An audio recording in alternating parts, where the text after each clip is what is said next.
Hello my friend, I'm going to show you our new 80 watts high power LED headlight. Okay, this is it, and this is the lux meter.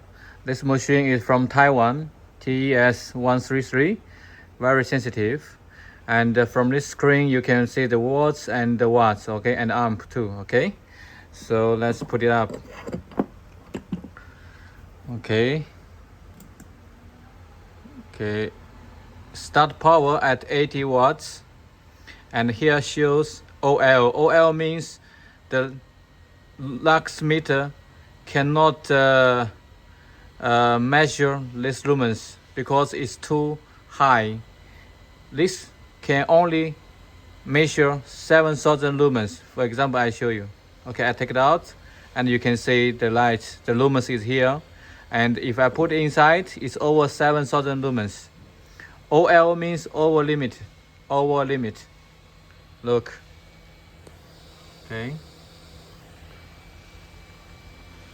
80 watts LED headlight, super power.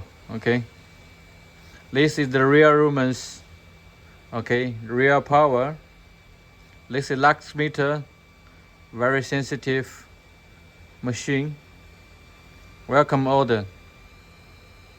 High quality, super brightness.